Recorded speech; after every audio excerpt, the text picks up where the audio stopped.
Ang inaatupag daw ng mga religious leaders ay pabigatin, pahirapin ang buhay ng mga mananampalataya. Religious burdens, and of course he was referring to the many needless laws of religion, practices, and traditions of the people. They were needless and outdated practices and props. Outward looks, outward attire, clothes, length of hair, all those kind of things that have become big deal to the religious people. The Lord was saying now, mga unnecessary topics and issues pampabigat sa buhay. At kung nangyari yan noon, this still can happen today. Religious laws and policies, practices and standards that make life difficult, that complicate life. We join church para gumaan ang buhay, para sumaya, tumahimik, pumanatag, magpasaya ng kapwa, magtulungan, sabay-sabay maghanap sa Diyos, to be accountable to God personally for our personal shortcomings and sins, and to be accountable to the congregation only for the things that directly affect them as we do things. Na hindi business ng mga taong kalkalin o riratin ng mga lihim na buhay ng kapwa-member, ibunyag at usigin ang mga ito. Ang mga personal na bagay na ginagawa ng isang tao ay pananagutan niya personal sa Diyos. Nananagot lang tayo publicly kung ang ginagawa natin publicly and directly affect people's lives in a negative way. Pero ang nangyari sa mga tao na pupunta sa temple, sa synagogue at ngayon sa church, nilalagay sila sa ilalim ng microscope, laging sinusuri, pinupulis, binabantayan at ibinubunyag, ipinapahiya, pinagchichismisan, pinagpepiestahan. Bakit ka pa nag-church kung ganun din lang ang mapapala mo? Kaya ang gusto ng Panginoon, ituwid ang napakarami mga kalikuan na tumigas na ng tumigas sa pagtagal ng panahon. Dumating siya upang ituwid ang maraming mga bagay na nagpapahirap sa mga taong lumapit sa Diyos at maging makadiyos. Halimbawa, nung ang mga mananampalatayang Hudyo ay naging mga Kristiyano, at meron naman mga Gentile people na naging Christian din, gusto na naman silang pahirapan ng mga Jewish Christians. Acts 15:3-5. The men who were sent by the church went through Phoenicia and Samaria, telling how the Gentiles had turned to God. This news made the Lord's followers very happy. When the men arrived in Jerusalem, they were welcomed by the church, including the apostles and the leaders. They told them everything God had helped them do, but some Pharisees had become followers of the Lord.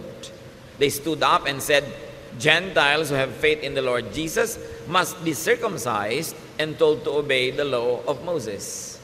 So yung mga Pharisees na dating mga sobrang relihiyoso, nagpapahirap sa kapwa nila Jew, naging mga Christian yung iba. At ngayon, ini-import nila into Christianity yung mga dating kaugalian ng Judaism na nagpahirap nga sa kanila noon. Kaya sabi nila, tuwang-tuwa kayo na naging mga Kristiyano yung mga Gentile. Nagpatuloy na ba sila? Kailangan i-circumcise sila kahit matatanda na sila kasi yan ang requirement ni Moses. There's a problem here. What these Christians now were doing was to accept Jesus and the religious cultural baggage of the messenger. So sabi nila, hindi lang si Jesus na dala-dala natin ang dapat nilang tanggapin, ang atin di mga dati ng mga kaugalian bago pa dumating yung si Jesus, kailangan tanggapin din nila. Acts 15:6-9. The apostles and church leaders met to discuss this problem about Gentiles. They had talked it over for a long time when Peter got up and said, My friends, you know that God decided long ago to let me be the one from your group to preach the good news to the Gentiles. God did this so that they would hear and obey Him. He knows what's in everyone's heart. And He showed that He had chosen the Gentiles when He gave them the Holy Spirit, just as He had given His Spirit to us. God treated them in the same way that He treated us. They put their faith in Him, and He made their hearts pure. Nilinaw ni Pedro, ako ang tinuruan at inatasan ng Panginoon na unang magturo sa mga Gentiles. At nakita natin, nasaksihan ko at sinabi ko na sa inyo, kung paano tayo minahal ng Diyos, ganun din lang minahal ng mga Gentiles. Yung binigay sa atin na speaking in tongues, binigay din sa kanila. Yung baptism of the Holy Spirit, binigay din sa kanila. So, ginawa ng Panginoon yon. At dahil sa pananalig ng mga Gentiles na ito, ang puso nila ay nilinis. Anong naganap dito? Napakahalaga mga kapatid. They meet and discuss the matter because that matter was not covered by Scripture nor by precedent. May naganap at nagaganap sa kanilang pananalig na hindi covered ng mga dati na nilang scriptures kasi walang ganong nangyari nung unang panahon. Gentiles becoming believers. So, wala silang mapagbabasihan na verse kung paano sila makikidil. So, nag-meeting sila at pinaandar nila ang kanilang God-given intelligence. Pinaandar nila yung principle of love, principle of acceptance ni Jesus, at naka-formulate sila kung anong dapat gawin dahil nga wala silang verse na pwede pagbasihan. So, pinagana nila ang kanilang intelligence. Now, the believers would not be tied down and limited by their existing and old scriptures because it did not cover this new kind of occurrence.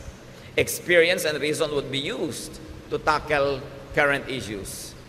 At sa pagpapatuloy ng naganap, Acts 15:10 to 11, now why are you trying to make God angry by placing a heavy burden on these followers?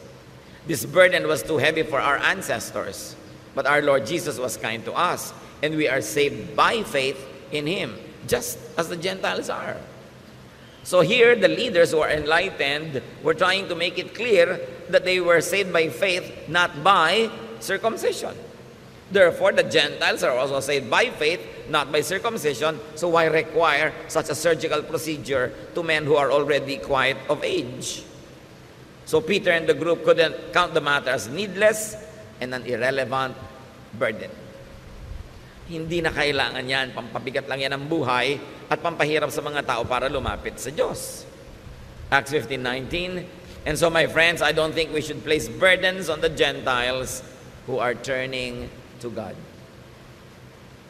Conclusion, let us not turn them into Jewish Christians, being Gentile Christians would do. Hindi na kailangan na sila ay culturally gawin nating Hudyo. Yung culture nila, pwede na nilang ituloy, na naging Kristiyano sila, huwag na natin palitan yung kultura nila, pati yung kanilang mga asal at gawi. So they would update church culture and make the faith user-friendly. Pinapadali nila, hindi pinapahirap. Yung iba gustong pahirapin eh. Para bang fraternity, kailangan may hazing muna, pahirapan ka muna bago kita maging brad. Parang yung mga asosasyon ng mga PhD, kailangan pahirapan muna kita, kailangan muna mag-thesis defense bago ka masama sa aming mga doktor. Kaya ang thesis defense sa Pilipinas, ang hirap-hirap parang ayaw kang pasalihin ng mga PhD na sa kanilang hanay. Sa ibang bansa, sa mga progressive countries, tinutulungan ka, pinapadali nila. Dito, pinapahirapan para laging sikat at konti lang ang mga may PhD. So, ganun din yung mga maraming relihiyoso, pinapahirap nila para maangat sila, pinapakonti lang nila yung pwedeng mapasama sa kanilang mga hanay. They focus on being formal, not on being spiritual. At yun ang binabago ng mga Kristiyanong pinag-aaralan natin. Ngayon, balik tayo sa ating original topic. Ang Panginoon na kinikriticize niya yung mga religious practices of His time. Ginawa lang nating halimbawa yung naging bunga ng mga Jewish Christians na gustong gawing Jewish din yung mga Gentiles. Matthew 23 verse 5. Sabi ng Panginoon tungkol sa mga religious leaders, everything they do is just to show off in front of others. Puro lang sila pagpapa-impress. Puro lang sila pag-create ng impression na ako banal, ako mahigpit, hindi pwede sa akin yan, hindi ko papalampasin yan kasi ako maka-Diyos. So this show is about me being holier than you. Habang ibinaba ng Panginoon sa mga tao yung katuruan, itinataas uli ng mga naging bagong Kristiyano para mahirapan na naman yung iba at huwag maabot, para sila lang ang nakakaabot at sikat sila. Matthew 23:13 to 15, you Pharisees and teachers of the law of Moses are in for trouble. Jesus continues, you're nothing but show-offs. You lock people out of the kingdom of heaven. You won't go in yourselves, and you keep others from going in. You Pharisees and teachers of the law of Moses are in for trouble. You're nothing but show-offs. You travel over land and sea to win one follower, and when you have done so, you make that person twice as fit for hell as you are. Ang mga pinakamababagsik na salita ng Panginoon ay hindi niya binitawan sa mga tinatawag na sinners. Binitawan niya ito sa mga tinatawag na banal, sa mga relihiyoso, sa mga religious teachers and preachers. Sabi niya, ang gagaling nyo, wala kayong ginawa kundi magpakitang tao. Pinagsasarhan nyo ng pinto ng langit ang mga tao dahil kayo man ay hindi makapasok. Naghihirap kayo para pumunta sa malalayong lugar para mag-convert ng mga kaluluwa. At pag na-convert nyo na sila, dinodoble nyo lang ang kanilang mga bigat sa buhay, lalong hindi sila makakapasok sa kalangitan. Hindi nyo kayang magturo ng kalangitan dahil hindi nyo yan nararanasan. Yan ang sinasabi ng Panginoon sa mga religious leaders. Puro kayo bawal, puro kayo mga paghuhusga, puro kayo mga pagpupwera, pagmamataas, pagmamalaki, puro mga pagpapalabas na kayo mga magagaling at mga matatalino at mga banal. Pero sa pagtuturo nyo sa mga tao, hinahawan nyo sila sa inyong mga ugali. Kaya sila man, tulad nyo, hindi makakapasok sa langit.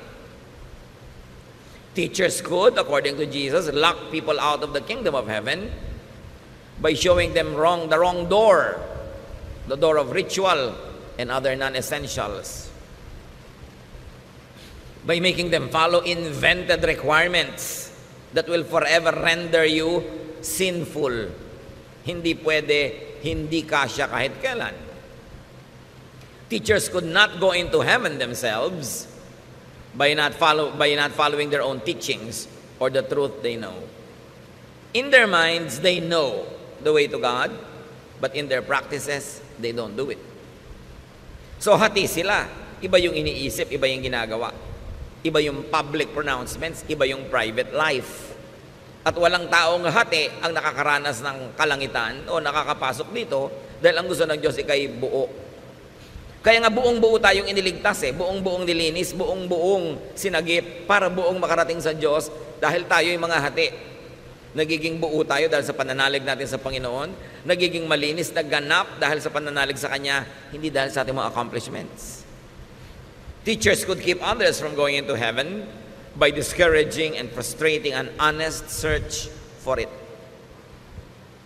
Marami mga tao, they honestly search for God, but they get frustrated by the religious system that pretend to know and to show them the way. Kung natatandaan nyo sa Noli Me Tangere, na ang tunay na ama ni Maria Clara ay si Padre Damaso. At nung si Maria Clara ay nalito, na saktan, nawala ng gana sa buhay, sabi niya siya ay magmamongha, siya ay magmamadre, para hanapin niya ang Diyos. At sino ang kauna-unahang sumalungat at sobrang ipinagluksa yung desisyon na yon? Yung tatay niya na pare na si Padre Damaso. Sabi niya, huwag, hindi mo alam ang sinasabi mo, hindi mo alam ang susuungin mo. Dahil kung merong nakakaalam kung saan patungo ang mga religious teachings, dapat religious leaders. Ang problema, maraming religious leaders, alam naman nila na yung kanilang mga ipinagtuturo ay walang kakauwian, nakapayapaan, katahimikan, pero yung pa rin publicly ang pinipilit nilang ituro para magmukha silang banal. Napakahalaga na magkaroon ka ng personal search for God. And we allow people to search for God in a personal way. We don't dictate to them how to search for God. We only help them open the door, find the way, give them the options, teach them, inform them about the Word of God, and then let them seek God. At kung ang mga tao ay nagkakamali, nagkakasala sa Diyos, it's a personal matter between God and the person. It's not for the congregation to feast on and to judge on. Kasi marami mga churches, naging parang mga Korte Suprema, naging parang mga hukuman, ginadjudge ang bawat isa. Walang ganong itinuro ang Panginoon, inimbento lang yun ng relihiyon. Ginagawa na yun nung araw na ang Panginoong Hesus ay nagtuturo at yun ang kanyang sinalungat. Tapos ipinagpatuloy pa ng mga Kristiyano later on yung ganong tradisyon na nililitis ang kapwa, hinuhusgahan. Kaya tuloy ang mga tao na pipilitan maging ipokrito at ipokrita, itinatago ang mga problema nila sa buhay sa takot na sila'y litisin ng simbahan. Maraming nilitis ang simbahan sa panahon, sa history. Meron pa mga tinaguri ang mga mangkukulam, sinusunog talaga literal yung mga katawan ng mga yon. Naging court ang church imbes naging kanlungan ng mga kaluluwang nahihirapan at humihingi ng ginhawa.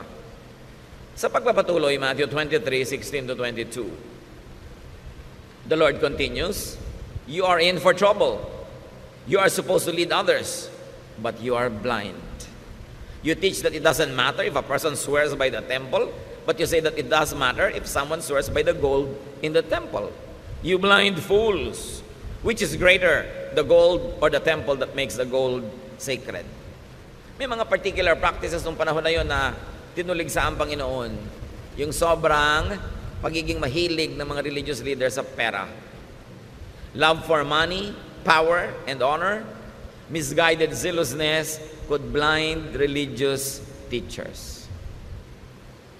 Kaya ito ay tinuligsan ng Panginoon, na huwag mong kikilingan yung tao dahil mas mayaman, dahil mas malaki yung donation, at yung mga religious leaders, huwag mag-agawan, magbangayan, agawan ng mga member mayaman, ng mga donor. Nung paman, kinikriticize sa'yo ng Panginoon. Kaya hanggang ngayon, challenge pa yan sa maraming mananampalataya. Matthew 23, 23 to 24. You Pharisees and teachers are show-offs, and you're in for trouble. You give 1/10 of the spices from your garden, such as mint, dill, and cumin. Yet, you neglect the more important matters of the law, such as justice, mercy, and faithfulness. These are the important things you should have done, though you should have not left the others undone either. You blind leaders, you strain out a small fly, but swallow a camel. So, puro kayo pakitang tao. Sa mga nakikita ng tao na susukat, kahit na sa mga tithes and offerings, ang faithful nyo, at sabi ni Lord, dapat naman. Pero hindi lang yan ang mahalaga. Mahalaga yung katarungan, habag, pagiging matapat. Sabi, napaka mga bulag ninyo. Hindi nyo malulon ang kaprasong insekto, pero buong buo nyong nilulunok ang mga kamelyo.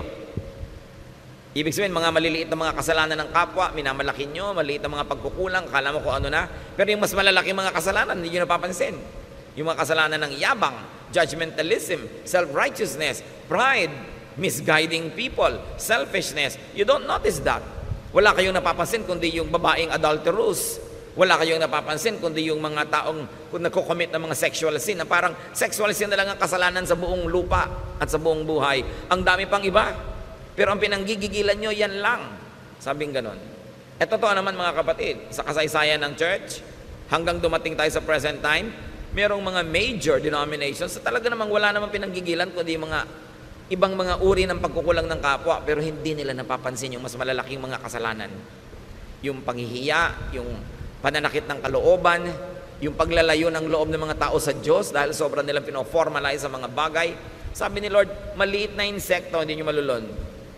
Pero yung mga lalaking mga kamelyo, buong buo nyong nalulunok. Sabi, you hypocrites, you are in for trouble. You are majors of minors, specialists of non-essentials. Ang laki-laking issue sa inyo kung anong Bible version ang babasahin. May version pang kaisa-isang tama at lahat na ibang version hindi na. Saka naman nakakita ng ganon. E paano bago na-imprenta yung version na yan? Di wala palang totoong Word of God. Sobra kayo nagmamalaki ng mga issue. Pinapalaki nyo ang loob, pinapayabang nyo ang inyong mga member na tayo ang tama, wala nang iba. Ang version na binabasa natin ang tama, yung kanila wrong. Tayo lang ang saved, sila hindi. Tayo lang ang papakasalan ni Kristo, sila audience. Sabi, binubulag nyo ang mga tao para maging mayabang na member ng inyong kongregasyon. Na kami lang ang tama. Ang tingin tuloy sa iba, demonic. Ang tingin sa iba, mali. Nagiging pala, hiwalay tuloy at mga separatist. Flankers in major subjects like justice, mercy, and faithfulness. Pero ang gagaling magtalumpati, buhay na buhay pa hanggang ngayon ang mga tinutuligsan ng Panginoon noon. Dapat nating ibukas ang ating mata at isip at makita natin kung ito ay umiiral at nagaganap sa iba't ibang lugar at huwag tayong makisangkot, makisali at tulungan sa ganito mga tao na pahabain ang problema na noong pa man ay nilulutas na ng Panginoon. Self-righteousness, religious separatism, judgmentalism, pagbungkal at pag-ungkat sa mga lihim na buhay ng mga tao. Tulad ng babae who was caught in adultery. Alangan mang she was committing adultery in the streets. She probably was doing it in her own home, in her own house. And that people entered that house and dragged her out. Nung dinala sa Panginoon, gusto nilang batuhin. Hindi naman ipinabato ng Panginoon. Sabi lang niya, o sige, yun na lang perfect sa inyo, yung walang kasalanan, magsimula ng bumato. Although it was required by the law of Moses to kill that woman by stoning her. But the Lord said, di ba? Sabi ni Lord, I am the light of the world. Kaya ako dumating para tapunan ng liwanag yung mga religious baggage ninyo na ginagawa kayong mga malulupit sa kapwa. Akala nyo kinakatuwa ng Diyos. Tuwang-tuwa kayo, ipinagbubunyi ninyo na pagpiestahan ng mga kasalanan ng iba para yung mga kasalanan nyo ang huwag matingnan. Bino-volunteer nyo na lang na lahat magtinginan sa kasalanan ng iba. Sabi, hindi ganyan. And so nobody dared to stone that woman because nobody was qualified. Alam nyo ang ginawa ni Lord na qualification to judge? Perfection. Sabi niya, o sige, sabi pala ng law of Moses, babatuhin ang babaeng makasalanan. Batuhin na, mauna na lang yung walang kasalanan. Wala naman ng ahas because nobody was perfect. Mga kapatid, kung hindi kayo perfect, stop judging others. Kahit sa congregation, yung mga kasalanan lang ng church, brothers and sisters natin na kailangang i-deal, yung kasalanan that directly and effectively and practically affect us. Halimbawa, treasurer ng church, itinakbo niya yung fund. Affected tayo lahat. Dapat talaga i-deal yun. Pero anong pakialam niyo kung sinong ka-date niya kahapon? That's between her and God. No? Anong pakialam niyo kung anong nakaraan niya? That's already charged on the cross. Anong pakialam natin sa private lives ng mga tao hanggat hindi tayo directly affected in a practical way? Yan ay tinuturo ng Panginoon. Anong pakialam niyo dito sa babaeng ito? It's between her and God. Dahil kung talagang gusto ng Lord na papatayin yung babaeng yun at sundin yung batas ni Moses, ba't di niya pinabato? At kung babatuhin din lang pala yung babae, ba't pa dumating ang Panginoon sa mundo para tayo iligtas? Para tayo patawarin at linisin?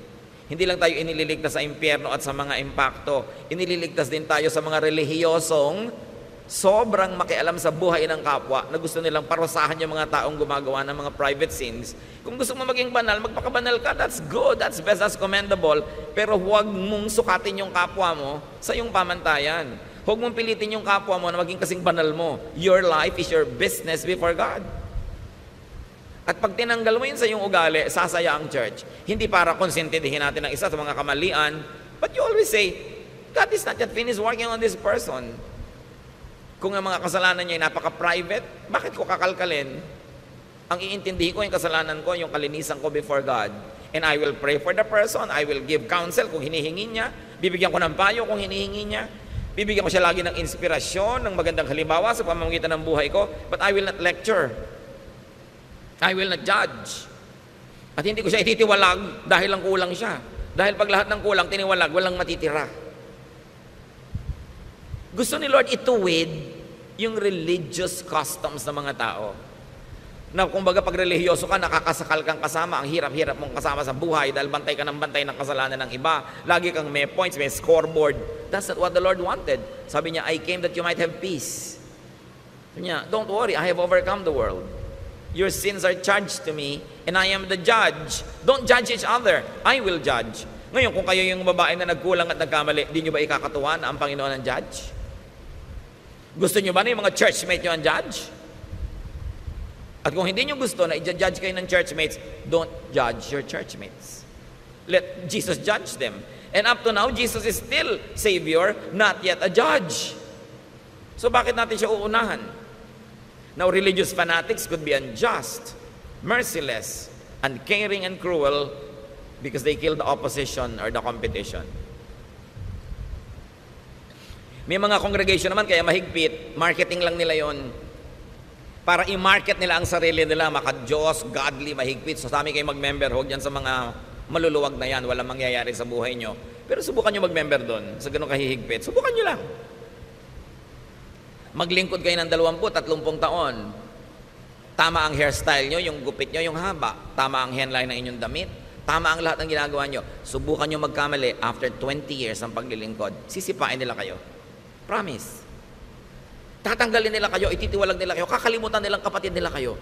Alam nyo, ang mabilis makalimot ng magandang pinagsamahan, mga Kristiyanong mahihigpit. Ang tagal-tagal mong brother and sister in the Lord, subukan mong madapa, magkamali, kauna-unahan silang lalapa sa'yo.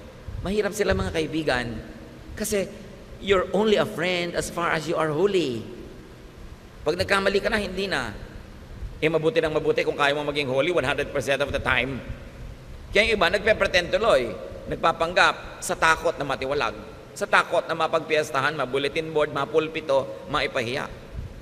Religious fanatics could be unjust because they think that killing for religion pleases God. Katulad nun, yung mga tao, papatayin nila yung babae. Imagine a person that you will stone to death.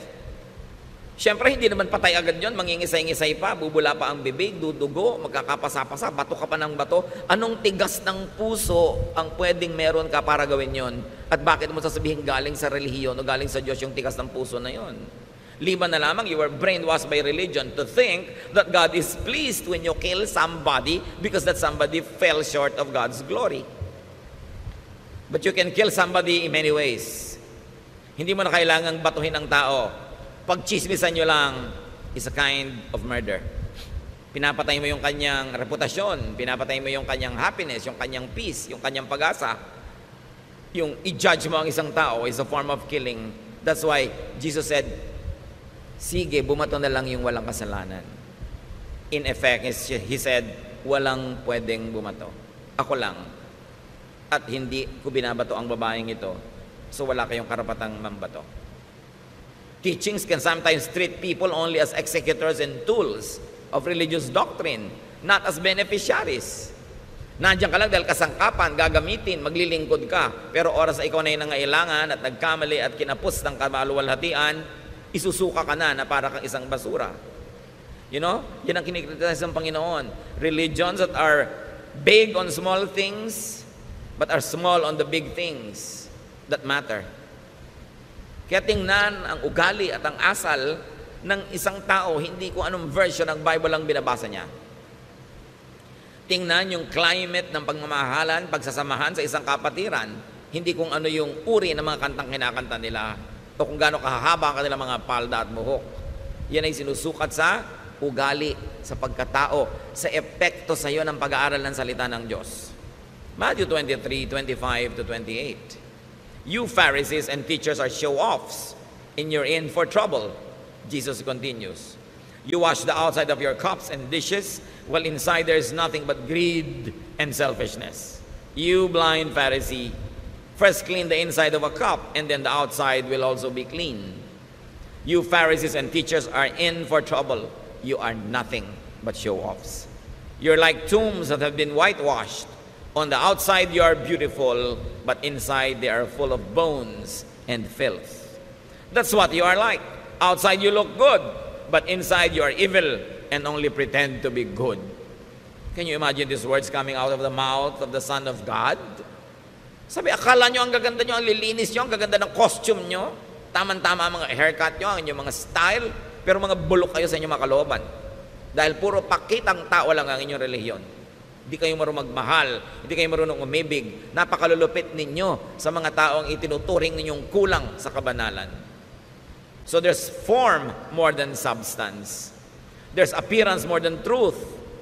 Therefore, it results in internal division, disunity, discord, and oneness. Therefore, there will be no heaven in such people's lives. Kawawa ang mga tao na nadadala, nahihikayat at sumasanib o kaya umaanib sa mga relihiyong hindi mapagkandili, hindi maibigin, judgmental at mga self-righteous. Kasi buong buhay, habang nandun ka sa ganung kongregasyon, ang pakiramdam mo nakatungtong ka sa dulo ng sibat, denumero ang lahat ng kilos mo at lahat may score. At pag nagkulang ka na, sorry ka na lang, no matter if you're 30 years na nandun. Matthew 23:29-33, you Pharisees and teachers are nothing but show-offs, and you're in for trouble. You build monuments for the prophets and decorate the tombs of good people, and you claim that you would not have taken part with your ancestors in killing the prophets. But you prove that you really are the relatives of the ones who killed the prophets. So keep on doing everything they did.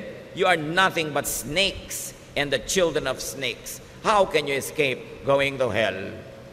Can you imagine? Sabi ng Panginoon dito sa mga religious leaders na ito na walang itinuturo kundi mga pagbalat kayo, mga ahas kayo. Wala kayong iniwan sa mga anak lang ng ahas. Paano kayo makakataka sa impyerno?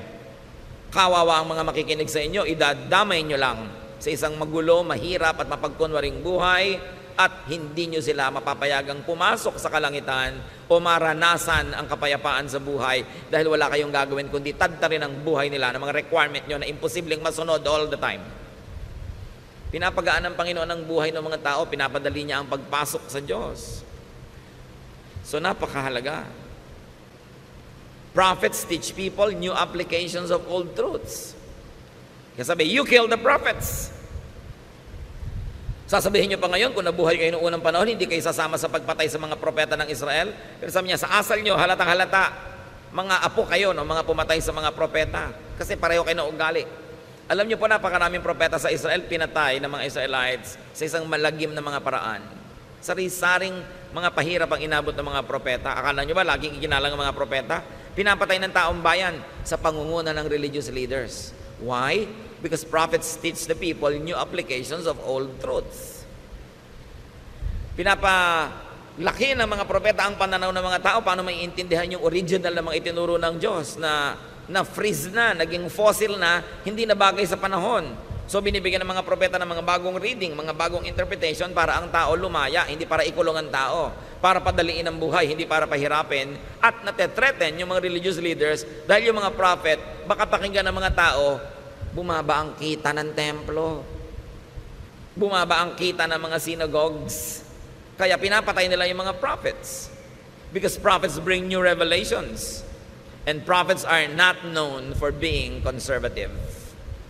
Ang mga conservative, yung mga Pharisees, walang papalitan sa ating mga pamamaraan, walang papalitan sa mga nakaugalian natin, walang iibahin. Sila yung conservative. They like to conserve the system. Why? Because they benefit from it. Walang iibahin. Baka pag naiba pa yung timpla, mawala pa yung aming pagiging bida, kami ang may control, kami ang lahat ng pinagsasanggunian, kami ang merong say sa lahat ng bagay, baka maiba pa. Kita niyo yung mga propeta like John the Baptist, he was never conservative. He is what you might call Jeprox. He is what you might call, wow, bakit ganito? Ibang-iba yung suot niya sa mga nakasanayan. Wala po mga propeta noon na sumang-ayon sa mga matatandang kaugalian na inabot nila. Lagi silang a new voice, a fresh wind. That's why they were killed. Prophets are emergent. Sila yung bagong sibol. They shake and threaten the system. They are not keepers of the dominant system. Pag sinuri nyo ang mga prophecies, ang mga ginagawa ng mga prophet, hindi sila tagapag-ingat ng mga datit lumang kaugalian. Nagladala sila ng mga bagong pananaw, mga sariwang hangin na umiihip mula sa disyerto para bigyan naman ng sariwang buhay yung mga tao. Ngayon, yung mga Pharisees, the religious leaders, are dominant or recessive. Tatlong bagay lang naman yan na pwedeng katayuan ng isang institusyon.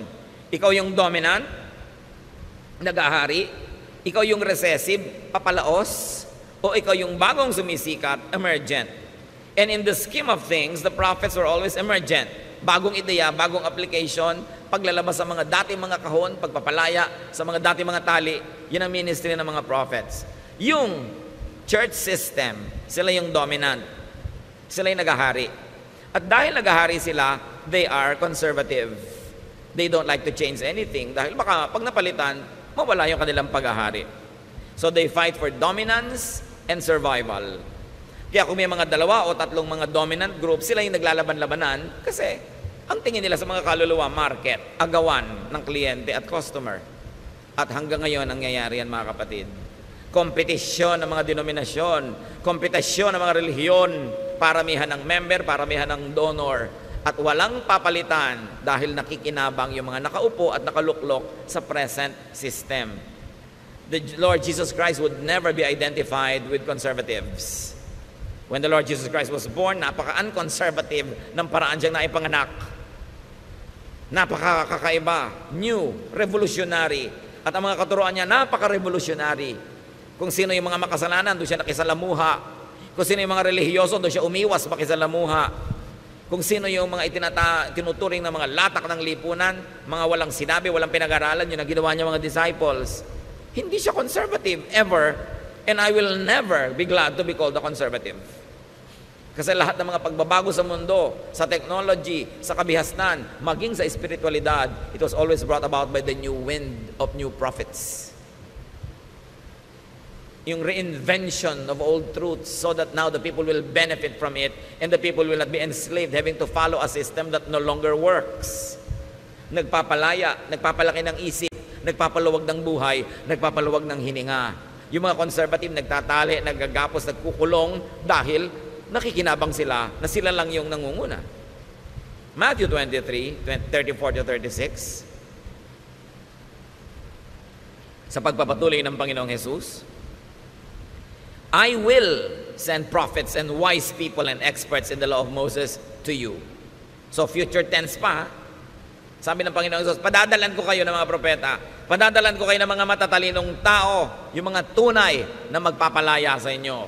But you will kill them, or nail them to a cross, or beat them in your meeting places, or chase them from town to town.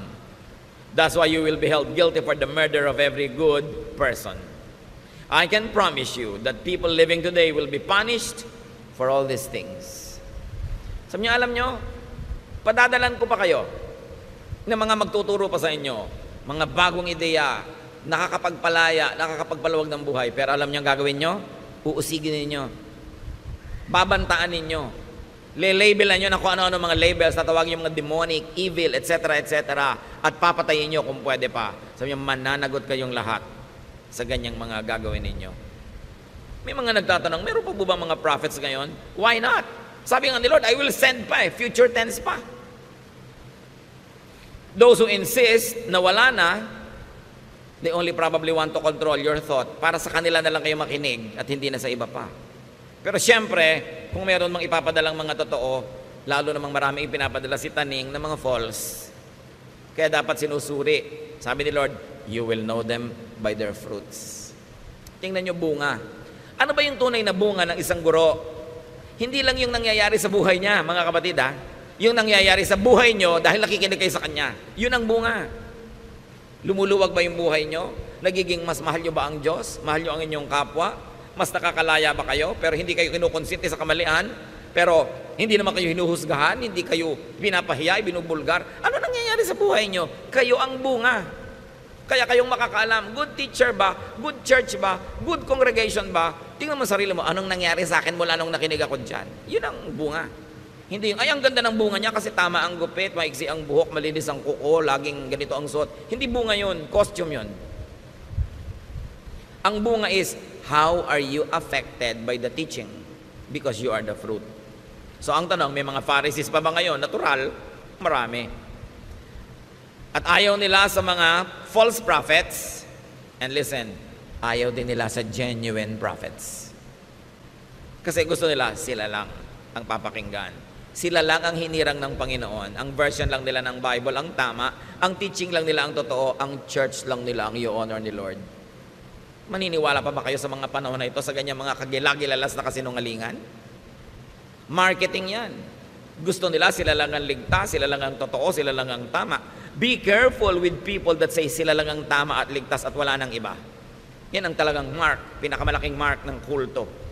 Yung solohin mo ang Diyos, sa'yo lang sila, wala na sa iba.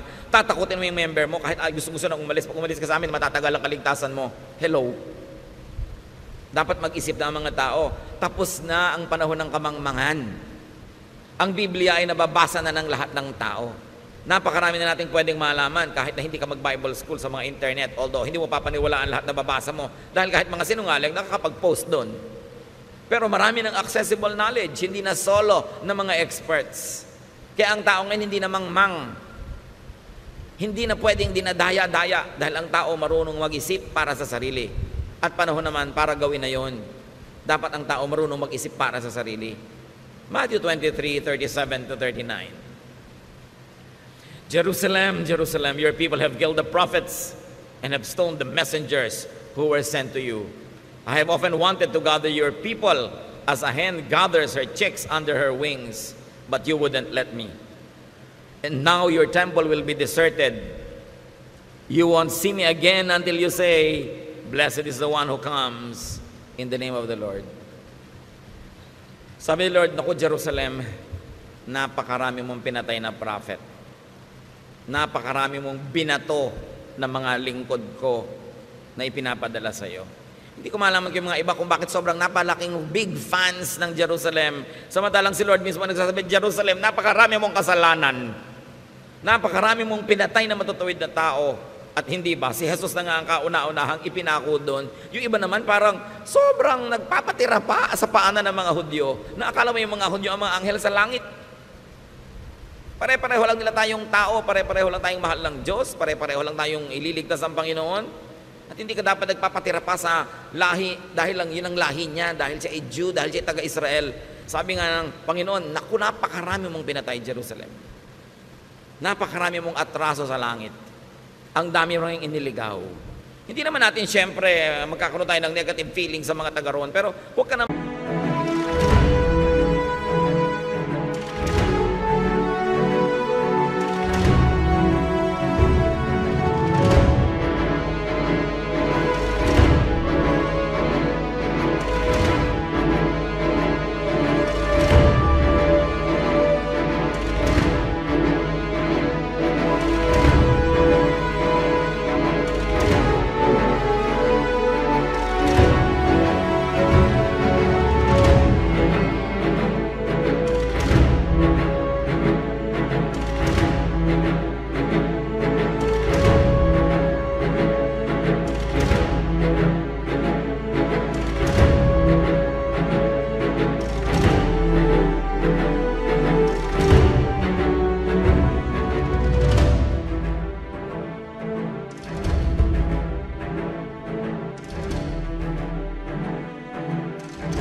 magpa-atsoy at magpa-atsoy sa kanila dahil lang Diyos sila. Pare-pareho tayong anak ng Diyos at iniligtas ng dugo ni Kristo. Dapat may dignity ka rin sa iyong racial identity. Hindi agad-agad mo isinusuko dahil taga-Israel ito, taga-Israel yun. Mahal ng Diyos ang lahat ng tao. At sino man ang susamba sa Kanya at maglilingkod ay mamahalin niya. Sabi nga ng isang propeta, kahit yung mga bato, pwedeng gawin mga apo ni Abraham. Huwag niyo ipagyabang na mga Hudyo kayo. Kasi kung Hudyo nga kayo, hindi naman kayo sumasamba, baliwala yan. Mabuti pa yung Gentile. Ilagay natin ang lahat sa tama. Huwag tayo ngayon magpailan ng bagong religious colonialism na may bago naman mga amo. Pagka taga-Israel, amo na natin agad. Dapat ang amo lang natin ang Diyos. At meron tayong dignity, pagmamahal maging sa ating racial identity. Hindi agad-agad mo sinusuko. Now, today's new prophets teach new applications of old truths. And they update the faith. And they update the church. Today's Pharisees, the establishment, will resist change. They will take shelter in conservatism. Conservatism is the defense and offense of the dominant and the recessive. Pag ikaw naghahari o papalaos, gusto mo conservative because you want to sit on past glory. Jesus and the prophets were far from conservative. Spiritual growth, church growth, and the growth of the kingdom of God is not in conservatism. It is in dynamism and continuing reinvention of ourselves. So, why do we review? And why do we study these principles? Because we are bombarded by religious marketing of the dominant Pharisees, the rich, big religious corporations that compete for our soul and for our loyalty. What's truly important according to the Lord? Mercy. Mahabagin ka ba? Tinuturuan ka bang maging mahabagin? Justice. Katarungan. Faithfulness, truthfulness. But really, the Lord says that the most important is love. Pag-ibig. Yan ang tunay na susi, yan ang tunay na sukatan kung maka-Diyos ka o hindi. This is what to give, to promote, to implement, and to look for. Seekers of God through religion must seek for love, must seek for signs of love in the climate of love where they want to find God. Hindi yung para kang pumasok sa kulungan, pumasok ka sa husgado o sa police state. Yun ang pinaka-least loving of all. Sayang ang pagod, sayang ang panahon. 1 Corinthians 13:1. What if I could speak all languages of humans and of angels? If I did not love others, I would be nothing more than a noisy gong or a clanging cymbals. Sabi, ano ngayon, kung marunong ako mag-speaking in tongues, na minamalaki nung araw sa Corinthians yan, sabi ko, hindi ako maibigin, baliwala yan. Para lang akong ingay na walang katuturan. Sabi niya, of course, others there, if I do not love others, others means the other. Yung hindi ikaw, yung hindi mo kamuka, yung hindi mo kagrupo, loving the other. Love others. Without love, religious eloquence is meaningless. 1 Corinthians 13:2. What if I could prophesy and understand all secrets and all knowledge? And what if I had faith that moved mountains? I would be nothing unless I loved others. So all the seminary education, all the PhDs, all the experience in ministry, without love, prophecy, knowledge, and faith, are meaningless. Love pa rin. Hindi nyo hinahanap yung strict church ba ito? Doctrinal ba ito? Ang hahanapin nyo, loving church ba? At ang dadalhin nyo sa church, love din. Kung gusto nyo maging loving yung climate, love ang dadalhin ninyo. Hindi yung mga kabaligtaran nito. We all contribute in creating a climate in the fellowship. 1 Corinthians 13:3, what if I gave away all that I owned and let myself be burned alive? I would gain nothing unless I loved others. Yung mga unloving churches, minamaliit, nililibak nila yung word na love. Pag sa kanila yung love, hippie yan, durog yan, durugista yan, yung mga ano yan, mga wala yan, mga pasaway yan. Sa kanila ganoon na ibig sabihin ng love eh. Minamaliit nila yung word na love. Akala nila yung love yung pagiging careless, pagiging bangag, pagiging lasing. In-associate nila sa mga make love, not war, noong mga 1969, 1970. Iniiba nila para lang bulagin yung mga tao about the meaning of love. So ngayon, sabi, hindi kami loving, we are strict. But the point is, Jesus says the most important is love. And love does not mean maging hippie ka o maging drugista ka o maging careless ka o immoral. Huwag nating papababain ang ibig sabihin ng love. Love is understanding your fellow men, giving them time to grow and not judging them while you are continuously praying for them and helping them. That's what love is all about. Without real love for people, charity and sacrifice are nothing. So religious eloquence, religious brilliance, and religious giving are nothing when not done in love and for love of others. For what else could this be done? Halimbawa, charitable ka, eloquent ka, you could also do it for love of self, for self-promotion and self-preservation. 1 Corinthians 13:4-7. Love is kind and patient, never jealous, boastful, proud, or rude. Love isn't selfish or quick-tempered. It doesn't keep a record of wrongs that others do. Love rejoices in the truth, but not in evil. Love is always supportive, loyal, hopeful, trusting. So love doesn't keep a record of wrongs that others do. Keep that in mind. Religious zeal, especially self-righteousness, judgmentalism, and congregationalism could oppose love. 1 Corinthians 13:8-10. Love never fails. Everyone who prophesies will stop. So mawawala ng halaga yung mga prophets at prophecies. And unknown languages will no longer be spoken. So mawawalan din ang halaga yung mga speaking in tongues na yan. All that we know will be forgotten. So all knowledge, katalinuhan, galing, mawawala. We don't know everything, and our prophecies are not complete. But what is perfect will someday appear, and what isn't perfect will then disappear. So niyang konti-konti nang alam natin, huwag tayong magyabang. Pati prophecies natin hindi complete. Be careful of people who say they know everything. They know all the answers. They know all the doctrine. Sinungaling yun. Kasi sabi sa Bible, we don't know everything, and our prophecies are not complete. So ang isang tao talaga na responsable, na pwede pagkatiwalaan, yung tao nagsasabing, ako rin, naghahanap pa. May mga iba na ako natagpuan, may nalaman na ako, pwede ko i-share sa iyo, pero iba hahanapin pa natin. I don't know all the answers. Be careful about people who pretend that they know, because they will mislead you. Now, love is perfect. Religiosity is imperfect and will stop. 1 Corinthians 13:11-12. When we were children, we thought and reasoned as children do. But when we grew up, we quit our childish ways. Now all we can see of God is like a cloudy picture in a mirror. Later we will see Him face to face. We don't know everything, but then we will, just as God completely understands us.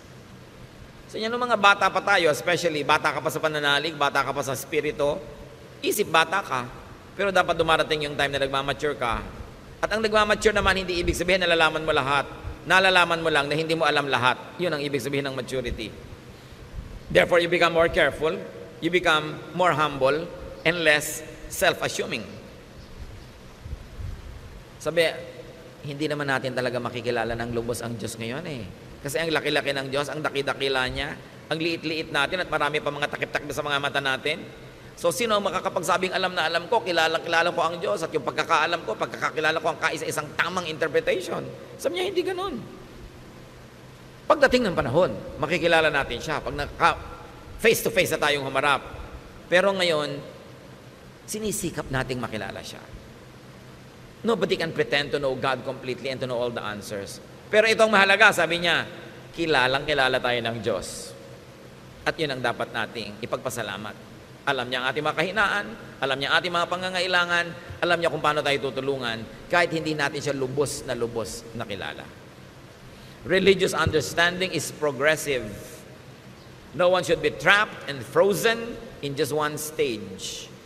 Kung yung pagkakakilala mo sa Panginoon 20 years ago, mga kostumbre mo, ugali, 20 years ago hanggang ngayon, hindi na iba, hindi ka nag-grow. Progressive Dapat nag-grow. Truth will reveal the inanities of many things people used to consider all important. So 1 Corinthians 13:13, sa pagwawakas, kung anong tunay na mahalaga, for now there are faith, hope, and love. But of these three, the greatest is love. Religion teaches faith, but it will become irrelevant when everything is revealed. Religion teaches hope and expectations, but they will become irrelevant, they will be moot and academic when we are together with the Lord in eternity.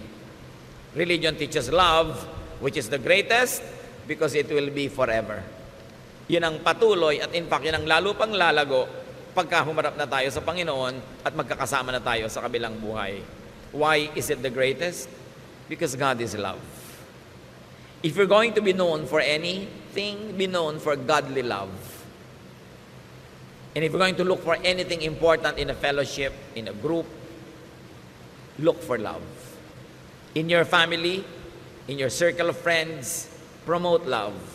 Be part of those people that make love alive and make life a little bit more loving. Bring religiosity and spirituality to the next level, and that is love. Alam nyo na yung Bible, matagal na, alam nyo na yung mga doctrine, eto na lang, loving ba tayo? At kung loving tayo, salamat sa Diyos, pero let's keep on loving more because God is love. Ama namin, salamat. Salamat na lang dahil ganun kayo, ganun dapat yung church. So kaming mga laging nagkukulang, kaming mga hindi perfect, kaming may mga kapintasan, merong pwedeng silungan, puntahan, at pwede kaming umasa na kami kakalingain, mamahalin, iibigin, bagamat hindi ko